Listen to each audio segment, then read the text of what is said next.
Starting గేర్లో ఉండి clutch release చేసేటప్పుడు క్లచ్ రిలీజ్ రాక స్పీడ్గా లేపి ఇప్పుడు కారు ముందుకు దూకి ఇంజిన్ ఆగుతుంది.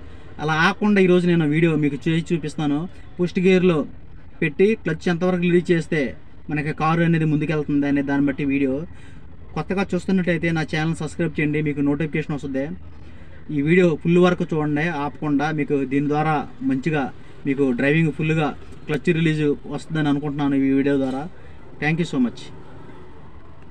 కార్ స్టార్ట్ చేశాను అనమాట. కార్ స్టార్ట్ చేసి క్లచ్ నొక్కాను. క్లచ్ నొక్కి స్టార్టింగ్ గేర్లో ఎలా స్మూత్గా వెళ్ళాలి ఫస్ట్ గేర్ వేసాను. క్లచ్ అనేది ఎక్సెటర్ ఇవ్వకుండా క్లచ్ అనేది స్లోగా రిలీజ్ చేస్తున్నాను.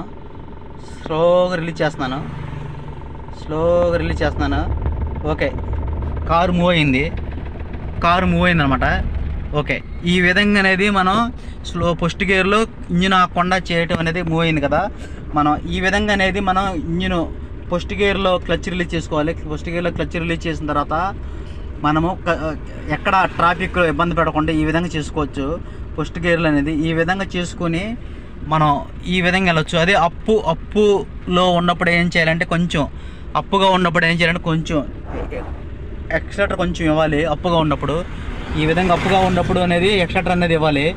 ఎక్సెటర్ ఇచ్చిన నిదానంగా వెళ్ళిపోవచ్చు. ఈ విధంగా చేసుకోవచ్చు. ఈ విధంగా చేస్తే మనం అనేది ఫస్ట్ గేర్లు అనేది క్లచ్ రిలీజ్తో ఇంజిన్ ఆగకుండా చేసుకోవచ్చు అనమాట. ఈ విధంగా చేసుకోవచ్చు. మళ్ళీ మనము మెయిన్గా కొంతమంది ఏం చేస్తారంటే ఇంజిన్ ఆగిపోయింది అన్నమాట. అలా మట్టికి చేయకూడదు. ఇంజిన్ ఆగకుండా మళ్ళీ స్టార్టింగ్లో పెట్టుకొని మళ్ళీ ఫస్ట్ గేర్ వేసుకోవాలి. ఈ విధంగా చేస్తే క్లచ్ రిలీజ్ చేసుకుంటా నిదానంగా ఎక్సెటర్ ఇవ్వకుండా క్లచ్ రిలీజ్ చేసుకుంటా కారు అనేది మనం ముందుకు వెళ్ళవచ్చు. ఈ విధంగా చేస్తే కొత్తగా డ్రైవింగ్ నేర్చుకున్న వాళ్ళకి ఫస్ట్ గేర్లోనే స్టార్టింగ్ గేర్లో ఆగకుండా ఈ విధంగా చేస్తే మనకి డ్రైవింగ్ అనేది పర్ఫెక్ట్గా ఉంటుంది. ఈ విధంగా చేసుకోవచ్చు ఫ్రెండ్స్.